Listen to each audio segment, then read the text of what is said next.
Hello बच्चों, let's see this question. The question says during phase heating temperature remains constant. तो ये true and false type का question है। तो हमें बताना है कि ये स्टेटमेंट ट्रू है या फॉल्स है। ठीक है, यहाँ पर लिख देता हूँ ट्रू है या फॉल्स है, वो हमें बताना है स्टेटमेंट। तो क्या गिवन है कि कोई भी अगर सब्सटेंस हो, वो अगर फेज ट्रांजिशन करता हो तो उसका टेम्परेचर कॉन्स्टेंट रहता है। ठीक है, तो ये हमारा क्वेश्चन है। तो हम इस प्रॉब्लम में जो की कंसेप्ट यूज करने वाले हैं, की कॉन्सेप्ट वो होगा लेटेंट हीट का। लेटेंट हीट जो कि गिवन होती है L is equal to D Q over M. ठीक है, तो ये हम कॉन्सेप्ट यूज करने वाले। क्यों यहाँ पर लेटेंट हीट है? क्योंकि हमें पता है कि जब भी कोई सब्सटेंस फेज ट्रांजिशन करता हो तो वो अपना टेम्परेचर कांस्टेंट रखता है। ठीक है, तो ये लेटेंट हीट का फॉर्मूला ही है कि कितनी इसको हीट चाहिए एक फेज से दूसरे फेज में ट्रांसफर करने के लिए या फिर चेंज करने के लिए। तो वही है लेटेंट हीट का फॉर्मूला या फिर उसका जो डेफिनेशन है। ठीक है, तो मैं यहाँ पर लिख देता हूँ, जब भी कोई मान लो फेज वन में से फेज टू में जाना चाहेगा तो उसको कितनी हीट रिक्वायरमेंट है, वही है यहाँ पर डी क्यू। ठीक है, जो उसका मास है वो है एम, तो उसको ही कहते हैं हम लेटेंट हीट। और यहाँ पर जो कांस्टेंट टेम्परेचर बना रहेगा वो यहाँ पर लिख देता हूँ, temperature is equal to constant.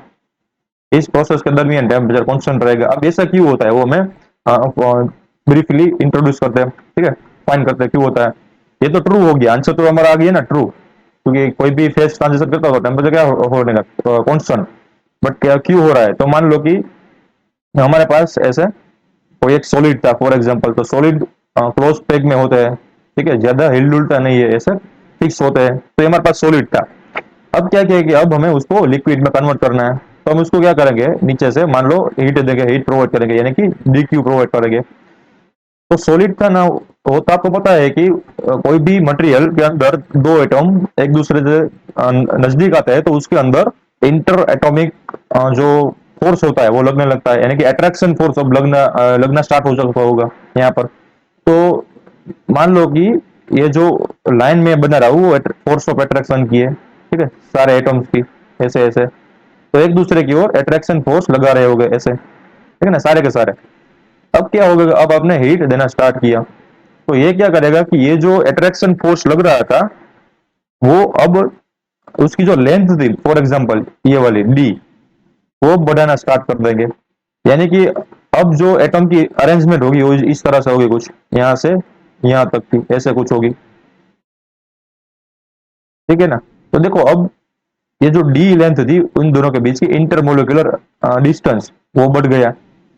And जो फोर्स लग रहा था उसकी जो इंटेंसिटी थी वो घट गई।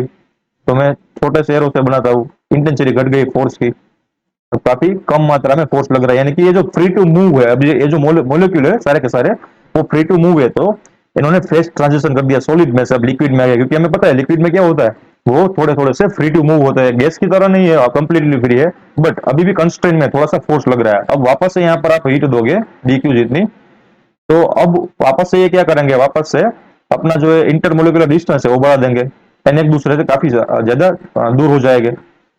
तो इससे क्या होगा कि अब एक दूसरे की ओर ना के बराबर फोर्स लगाएंगे एंड ये फ्री हो गए। ठीक है, ये फ्री टू मूव हो गए। तो ये था गैसियस स्टेट। तो ये तो हमें पता है कि ये मान लो कि फर्स्ट फेज में आ गए, यहाँ से सेकंड फेज में ट्रांजिशन कर दी, वापस से हीट दी। तो एंड दूसरी चीज क्या रही, देखो यहाँ पर जो टेम्परेचर अब कोई सब्सटेंस है वो कब बढ़ाएगा, तो टेम्परेचर है उसका मतलब होता है, यहाँ पर मैं लिख देता हूँ, temperature is nothing but it is, we can say temperature है वो कोई भी सब्सटेंस की काइनेटिक एनर्जी को डिनोट करता है कि सब्सटेंस के पास कितनी काइनेटिक एनर्जी है। तो टेम्परेचर इज, मैं यहाँ पर लिख देता हूँ, it will tell about the kinetic energy. ठीक है, एवरेज काइनेटिक एनर्जी हम यहाँ पर लिख देता हूँ, average kinetic energy, average kinetic energy of the substance. इसमें सॉलिड गैस लिक्विड कोई भी हो सकता है। टेम्परेचर क्या डिनोट करता है, कि उसके पास कितनी काइनेटिक एनर्जी है। ज्यादा काइनेटिक एनर्जी होगी उसका मतलब उसके पास ज्यादा टेम्परेचर है, यानी कि वो ज्यादा से ज्यादा गर्म है।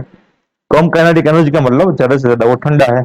तो टेम्परेचर मैं यहाँ पर लिख देता हूँ कि नहीं, टेम्परेचर इज इक्विवेलेंट टू, यहाँ पर इक्वल नहीं लिखा है, equivalent to average of kinetic energy. ठीक है, तो जिसकी ज्यादा काइनेटिक एनर्जी होगी उसका ज्यादा टेम्परेचर होगा। पर यहाँ पर देखो, ये क्या, जो ब्लैक वाले मोलिक्यूल थे उन्होंने पहले हीट क्या की, एक्सेप्ट की हीट, उसको एब्जॉर्ब करने के बाद क्या अपनी काइनेटिक एनर्जी बढ़ा रहे हैं, नहीं बढ़ा रहे हैं, वो क्या बढ़ाया, डिस्टेंस बढ़ा रहे हैं ना। काइनेटिक एनर्जी सेम ही है देखो, अगर काइनेटिक एनर्जी बढ़ा दे तो डायरेक्ट सॉलिड में से हीट में, सॉरी वेपर में कन्वर्ट हो जाता है। ठीक है ना, बट ऐसा नहीं कर रहे हैं, क्या कर रहे हैं कि अपना डिस्टेंस, इंटरवल के लिए डिस्टेंस बढ़ा रहे हैं। ठीक है ना, तो इसका मतलब ये होगा kinetic energy through out the process same रहने वाली थी। यहाँ पर काइनेटिक एनर्जी सेम थी एंड इस फेज में काइनेटिक एनर्जी सेम रह रही है।